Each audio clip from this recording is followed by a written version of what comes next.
Ada Bapak Ahmad Wildan, beliau adalah PLT Ketua Subkomite LLAJ. Selamat malam Bapak. Selamat malam. Apa kabar Bapak? Alhamdulillah. Alhamdulillah. Oke, Bapak ini tadi kan saya sempat prolog di depan gitu ya Pak ya, bahwa topik kita malam hari ini adalah bis berkeselamatan gitu. Mungkin nggak banyak orang yang tahu bis berkeselamatan itu artinya apa sih gitu ya.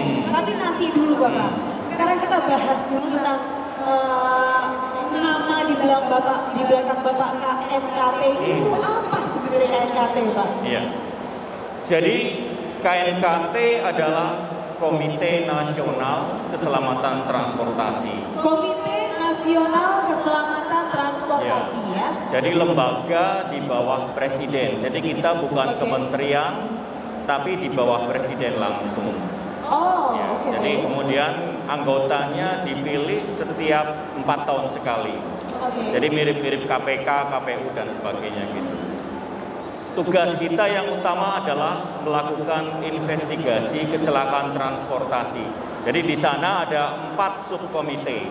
Subkomite penerbangan, pelayaran, perkeretaapian, dan LLAJ. Masing-masing subkomite dipimpin oleh seorang ketua subkomite untuk memimpin investigasi. Yang melaksanakan investigasi disebut investigator. Ini juga dipilih di seluruh bangsa Indonesia. Jadi di sana yang jadi investigator maupun jadi ketua subkomite bukan termasuk sebagai pegawai negeri sipil, bukan, tapi adalah lembaga di bawah Presiden, independen. Oh, oke. Jadi ini menangani atau apa ya Pak istilahnya mempunyai tugas untuk melihat atau apa ya pokoknya tentang segala macam transportasi baik itu darat, laut, udara gitu ya Pak ya. Jadi kalau ada kecelakaan transportasi, tugas utama KNKT itu 2. Yang pertama, apa yang menyebabkan kecelakaan itu terjadi? Yang kedua, apa yang menyebabkan fatalitas korban itu terjadi? Kemudian kita akan membuat rekomendasi agar kedua hal tadi bisa dihindarkan. Jadi kecelakaan yang sama bisa dihindarkan, fatalitasnya bisa diturunkan. Iya. Oke, supaya tidak terjadi lagi. Iya, Itu, iya. ya? Kurang lebihnya demikian. Oke, baik. Nah, kalau Pak Wildan sendiri ini berarti khusus untuk penanganan LLAJ ya? Iya. Darat, transportasi darat Iya. ya? Oke, baik. Nah, ini tadi kan saya sempat tanya ini topiknya malam hari ini adalah bis yang berkeselamatan. Iya. Nah, bis yang berkeselamatan itu apa sih Pak? Kok kayaknya kata-katanya ini agak kurang familiar gitu. Iya. Sebenarnya istilah kendaraan berkeselamatan atau bis berkeselamatan itu ada di dalam peraturan Presiden yang mengatur tentang rencana umum nasional keselamatan transportasi yang ada di Indonesia, di LLAJ. Jadi salah satunya adalah kendaraan berkeselamatan. Bis berkeselamatan itu pertama, bis itu harus memenuhi persyaratan teknis dan persyaratan laik jalan. Persyaratan teknis dan persyaratan laik jalan. Terkait persyaratan teknis itu terkait seperti persyaratan sistem rem, sistem roda, sistem kemudi, rangka, chassis dan sebagainya. Terkait persyaratan laik jalan seperti emisi gas buang, posisi roda depan dan sebagainya. Itu adalah sudah diatur di dalam Undang-Undang LLAJ. Jadi yang pertama, bis berkeselamatan harus memenuhi memenuhi persyaratan teknis dan persyaratan laik jalan. Yang pertama. Oke. Ya. Itu yang paling penting ya. Iya, yang pertama, yang penting. Yang kedua, bis yang berkeselamatan harus memenuhi aspek namanya crashworthiness. Ketika kendaraan tersebut mengalami kecelakaan, dapat memperkecil resiko fatalitas pada orang yang ada di dalamnya. Oke, berarti harus melalui apa nih? Uji ketahanan. Iya, di sana ada istilahnya uji guling. Uji guling adalah untuk mengetahui kekuatan superstructure kendaraan. Jadi pada saat kendaraan terguling ataupun kecelakaan, ya terbalik dan sebagainya, boleh terdeformasi tapi nggak boleh mencapai namanya survival space. Artinya gini, jangan sampai orang terjepit. Jadi boleh terguling-guling, masuk jurang dan sebagainya, nggak apa-apa, tapi penumpang di dalamnya selamat. Bisnya rusak boleh, tapi penumpangnya jangan sampai fatal. Jadi di sana seperti karoseri Laksana ini melakukan uji guling. Digulingkan, kemudian nanti kita hitung deformasinya apakah mencapai survival space enggak. Kalau mencapai survival space berarti ada superstructure rangka yang kurang benar dan sebagainya. Jadi memang pada saat mendesain base ini enggak sembarangan karena sudah diperhitungkan ketika base ini celaka, ini tidak akan mengakibatkan fatal pada penumpang di dalamnya. Oke, nah ini kan untuk karoseri Laksana sendiri mereka sudah ada uji ketahanan, uji guling tersebut. Yeah. Kemudian gimana ceritanya dengan bis-bis lain yang tidak pernah melakukan uji guling? Apakah tetap boleh jalan? Yeah. Atau gimana Pak? Sebenarnya regulasi tentang uji guling ini sendiri adanya di UNECE, jadi regulasi internasional. Di dalam regulasi di Indonesia sendiri belum diatur. Ini sebenarnya kalau kita bicara karoseri Laksana ini selangkah lebih maju. Lebih duluan. Ya, lebih duluan. Jadi meskipun regulasi di Indonesia belum mengatur ke sana, tapi tanggung jawab moral dari karoseri Laksana melindungi setiap pembeli base-nya sehingga penumpang di dalamnya ketika base tersebut mengalami kecelakaan tidak mengalami fatalitas yang bisa meningkatkan katakanlah catat tetap ataupun korban jiwa. Oke, baik. Berarti sebetulnya untuk bus-bus yang belum melewati uji guling atau uji ketahanan tetap boleh jalan karena belum ada regulasi. Belum, ya. Jadi selama ini karena regulasi di kita belum mencapai ke sana, maka belum menjadi kewajiban atau bersifat mandatori. Jadi selama ini karoseri Laksana ini lebih mengacu kepada standar internasional bis yang berkeselamatan seperti apa. Oke, baik. Berarti ternyata Pak, punya bis pun itu nggak cuma sembarangan bisa beli ya, kemudian manajemen jual beli tiket, transportasi rute kemana gitu, ternyata nggak cuma itu aja ya Pak ya? Iya, jadi ini para pembeli bus maupun para penumpang harus memperhatikan aspek keselamatannya. Pertama nih, tempat duduknya itu harus disediakan sabuk keselamatan. Nah, itu dia. Karena banyak kecelakaan yang terjadi, fatalitasnya meningkat karena penumpangnya terlepas dari tempat duduknya. Terlempar keluar ya. Jadi ini yang berbahaya. Demikian juga masalah kursinya ini. Banyak pada saat terjadi kecelakaan kursinya pada lepas. Nah, ini di sini karoseri Laksana juga mulai mengembangkan namanya uji tarik. Jadi kursi ini kalau terjadi kecelakaan, impact tertentu, maka kursinya nggak akan sampai lepas. Ini juga menjadi regulasi internasional, namun belum bersifat mandatori di Indonesia. Kecelakaan tetap terjadi, tapi bisa diminimalisir gitu ya Pak ya istilahnya ya. Jadi kalau di negara maju, di luar sana ya, kalau Indonesia kita bicara zero accident, sebenarnya zero accident itu hal yang mustahil. Iya. Artinya kita ingin nggak sampai celaka, itu mustahil. Karena itu di luar kemampuan manusia. Sekarang negara-negara maju mengembangkan namanya Vision Zero. Celaka boleh, tapi jangan sampai fatal. Jadi sekalipun kendaraan itu celaka, maka orang di dalamnya akan selamat. Itu. Oke. Tapi kenapa nggak ini aja sih Pak, mulai dibuat regulasi yang sah gitu sih Pak? Ya, sementara ini karena nanti konsekuensinya terhadap harga bis dan sebagainya ya. Ini nanti ini kita akan awali dorong pemerintah untuk meratifikasi katakanlah ikut masuk dalam NCAP. Jadi di negara-negara Asia Tenggara dan sebagainya sudah masuk NCAP, Indonesia belum. Lah nanti kita akan dorong pemerintah step by step mencapai ke sana sehingga kita samalah standar keselamatan dengan negara lain. Oke, supaya para penumpang transportasi darat itu juga lebih merasa nyaman gitu kalau bepergian ya. Saya yakin nanti gini, penumpang ini kan choice rider dia bisa memilih. Nanti seleksinya itu dari penumpang sendiri. Nanti seperti karoseri, APM, dan sebagainya, PU akan tetap bagaimana menciptakan bus yang berkeselamatan ini. Karena nanti para usernya ini akan memilih, ini lebih aman, ini enggak, dan sebagainya.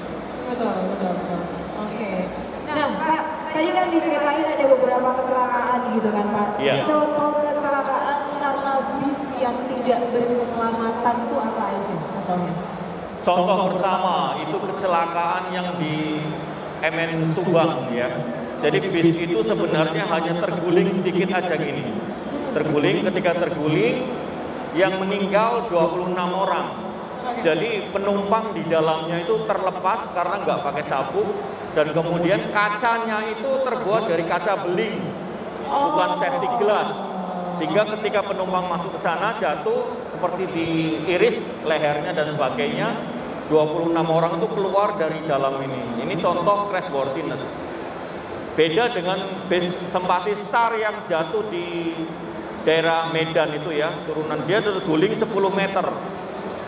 Terguling-guling 10 meter, tapi penumpang di dalamnya selamat semua, nggak ada yang luka ringan juga nggak ada, terlindungi. Ini menunjukkan dua bus, satunya cuma guling sedikit aja gini, yang tinggal 26, sementara satunya jatuh ke jurang 10 meter, terguling-guling, selamat semua, luka ringan aja enggak. Ini menunjukkan bahwa BC ini sudah memenuhi aspek standar keselamatan, sehingga ketika terjadi kecelakaan, penumpang di dalamnya terlindungi.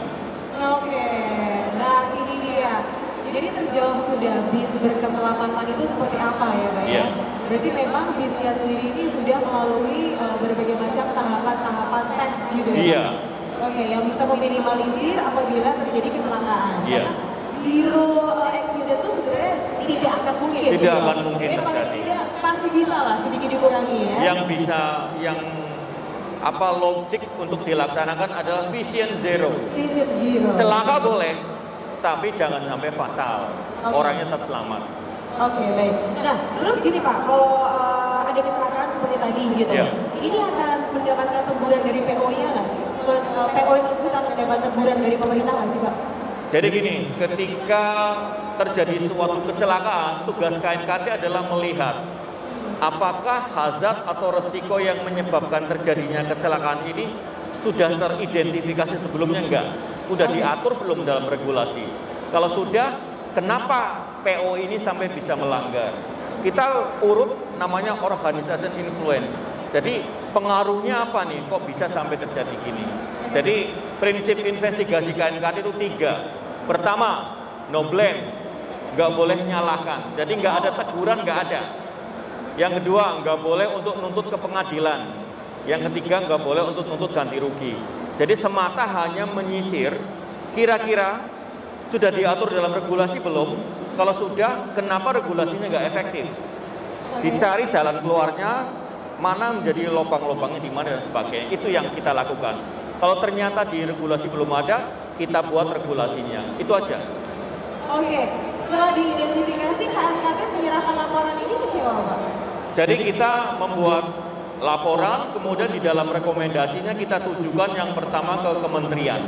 Yang kedua mungkin bisa ke perusahaan, ke karoseri, ke APM, dan sebagainya. Nah, setiap tahun kita membuat laporan yang pertama ke Presiden, yang kedua ke DPR. Jadi DPR itu pasti tahu, kita investigasi berapa saja, siapa yang diberi rekomendasi, yang mana yang belum menjalankan rekomendasi, DPR pasti tahu, Presiden juga pasti tahu. Jadi di sini nanti kita akan disisir, diminta keterangan, kenapa rekomendasi ini dijalankan? Apakah karena nggak mau menjalankan, ataukah karena ada kendala lain? Nah, kita nanti menjelaskan kepada Presiden, kepada DPR, apa yang terjadi pada setiap rekomendasi tadi. Oke, apabila tegurannya tidak diindahkan, kira-kira sanksinya apa nih Pak?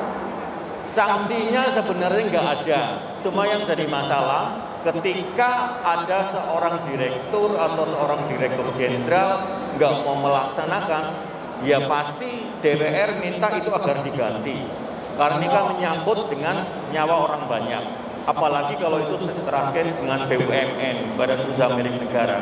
Kalau terkait dengan korporasi, izinnya akan dicabut dan sebagainya. Jadi, tapi bukan KNKT ya. Jadi KNKT nggak pernah mencabut, meminta dicabut, enggak. Tapi nanti DPR ataupun kementerian yang terkait yang akan melakukan tindakan. Karena itu menjadi perhatian langsung dari Komisi 5 maupun oleh Presiden. Oke, baik. Karena kan ini sangat penting sekali gitu. Apabila tidak diindahkan kan akan banyak sekali kejadian-kejadian kecelakaan yang terjadi gitu ya Pak ya. Oke, baik. Kemudian apa lagi nih Pak yang harus diperhatikan di bis berkeselamatan ini Pak? Jadi ini yang perlu diperhatikan nih. Sekarang ini kan banyak bis yang besar-besar ini. Ini ada namanya static stability factor. Jadi keseimbangan. Jadi di sana ada lebar, ada tinggi, ada berat. Nah, pada saat dia bermanuver dan sebagainya jangan sampai terguling. Karena kita menemukan suatu saat ada bis yang mudah terguling. Begitu kita hitung, ternyata static stability faktornya nggak memenuhi persyaratan sehingga dia dengan mudah terguling. Nah, ini yang harus kita wajibkan kepada Kementerian Perhubungan pada saat memberikan sertifikat rancang bangun ini agar diperhitungkan namanya static stability factor atau keseimbangan sehingga bis-bis yang besar ini dijamin pada saat melewati tikungan apapun dia nggak akan terguling. Ini masuk di uji ketahanan juga atau gimana Pak? Bukan ketahanan, jadi kalau static stability factor itu adalah keseimbangan. Jadi keseimbangan perbandingan proporsional antara tinggi, lebar, panjang, kemudian berat. Jadi pada saat dia melewati tikungan, dia dengan panjang jari tertentu dia nggak akan terguling, itu aja. Kalau yang ketahanan tadi urusannya dengan crashworthiness tadi, ketahanan guling, ketahanan tubruk dari depan, tubruk dari samping, tubruk dari depan, dari belakang dan sebagainya. Itu ada ujinya sendiri. Seperti karoseri Laksana sekarang sedang mengembangkan bumper depan sehingga ketika tabrak dari depan dia lebih aman. Apabila ada kendaraan tertabrak bis, tabrakannya nggak terlalu parah. Iya, jadi deformasinya ini lebih smooth, lebih nggak akan merusak. Demikian juga di bumper belakang namanya rear underrun protection, dia akan melindungi. Kemudian kalau untuk kapasitas penumpang sendiri bagaimana Pak? Masuk juga di bis berkeselamatan atau tidak? Pasti. Jadi karena kapasitas ini adalah terkait dengan ruang bebas penumpang, kemudian juga terkait dengan berat. Jadi di bis itu ada namanya jumlah berat yang diperbolehkan. Jadi jangan sampai melebihi jumlah berat yang diperbolehkan karena kekuatan rangka, rem dan sebagainya sudah diperhitungkan untuk berat tertentu. Jadi kapasitasnya sudah diperhitungkan, jangan sampai melebihi jumlah berat yang diperbolehkan karena nanti akan mengganggu kinerja rem, mesin dan sebagainya. Nah, itu kalau bisnis transportasi umum yang sering kita lihat kalau pagi-pagi bangun orang-orang berangkat kerja sampai semuanya sekali itu gimana tuh Pak? Nah, ini sebenarnya kalau bis kapasitas yang melebihi dari daya angkutnya ini berbahaya bagi bis itu. Yang pertama dari segi keseimbangan, ya. Yang kedua dari sistem rem. Karena apa? Karena ketika beratnya berlebihan, maka jarak pengeremannya menjadi makin panjang. Demikian juga gaya pengeremannya diperlukan lebih besar. Ketika dia nggak mampu memenuhi, maka dia gagal mengerem sehingga lebih mudah mengalami remblong atau apa. Baik. Nah, sekarang terakhir nih Pak, tips mengendarai bis supaya selamat nih. Iya. Jadi yang pertama gini, bagi para pengemudi hati-hati, bis sekarang ini bis modern. Dia bukan cuma otomotif, tapi ototronik. Ototronik, ada otomotif, ada elektronik, bahkan mekatronik, ada sistem IT yang disematkan di sana. Nah, instrumentasi dashboardnya berbeda dengan bis zaman dahulu. Pengemudi jangan asal bawa, dia harus pahami setiap instrumentasi dashboard di sana. Yang kedua, masalah blind spot. Semakin besar bis ini, maka titik butanya makin besar. Artinya apa? Pengemudi nanti tidak bisa melihat yang di kiri, kanan, belakang, depannya. Karena posisi mengemudinya semakin kecil dibandingkan busnya. Nah, ini harus dipahami oleh para pengemudi ketika dia mengendarai bus baru yang katakanlah besar. Hati-hati, Anda bisa jadi tidak melihat pengguna jalan lain yang ada di kanan, kiri, belakang, depan Anda. Ini hati-hati, inilah disebut dengan blind spot atau titik buta. Oke, terus apa lagi Pak selain titik blind spot sebagai bayar? Yang berikutnya terakhir adalah kompetensi memahami tentang sistem rem. Karena sistem rem bus ini beda-beda. Ada yang menggunakan full hydraulic brake, ada yang menggunakan full air brake, ada yang menggunakan namanya anti-lock braking system, ada yang menggunakan load sensing valve dan sebagainya. Nah, pengemudi harus memahami karakteristik sistem rem ini. Jangan sampai dia menganggap semua rem sama, oh beda. Ini rem ini beda-beda, apalagi kalau dia lagi melalui jalan menurun. Larangannya adalah jangan menggunakan rem utama, tapi dia harus menggunakan rem perlambat namanya, yaitu engine brake, exhaust brake, dan retarder. Apa itu engine brake, apa itu exhaust brake, apa itu retarder? Pengemudi harus belajar tentang teknologi rem ini, karena sekarang hampir semua bis itu disematkan dengan teknologi rem ini. Oke, karena semakin kesini bis makin canggih. Iya, jadi bis sekarang ini teknologinya sudah naik, apalagi nanti sebentar lagi ada namanya bis yang menggunakan electrical vehicle atau autonomous. Jadi nggak ada pengemudinya dan sebagainya. Ini makin teknologi makin canggih. Berarti drivernya pun harus tetap update dengan teknologi. Betul, iya. Bis yang baru. Jadi pengemudi sekarang itu harus update dengan teknologi yang disematkan di dalam bus sehingga dia familiar dengan bus. Ini yang disebut dengan human interface machine. Ketika itu nggak tercapai, banyak kecelakaan yang disebabkan oleh karena human interface machine. Nah, itu dia. Tadinya saya mau beli bis loh Pak, cuma Bapak menjelaskan kayak gini saya jadi pusing, kayak nggak usah lah, mobil biasa aja lah ya. Nggak sanggup saya kayaknya belajar teknologi baru Pak. Oke, baik Pak Wildan, terima kasih sekali, ini luar biasa loh obrolan saya dengan Pak Wildan ini kayak membuka wawasan saya bahwa ternyata bis itu nggak cuma kayak gini aja. Ternyata banyak di dalamnya komponen, bahkan teknologi, fitur-fitur canggih yang memang fungsinya itu ternyata untuk keselamatan banyak nyawa gitu Pak. Iya kan? Cuma kadang-kadang kita suka mengabaikan. Yang penting dapat untung, yang penting cuan, udah itu aja gitu. Padahal ternyata ada banyak hal di belakangnya. That's why pemerintah bikin regulasi ya kan Pak, untuk supaya meminimalisir kecelakaan yang terjadi di jalan. Oke.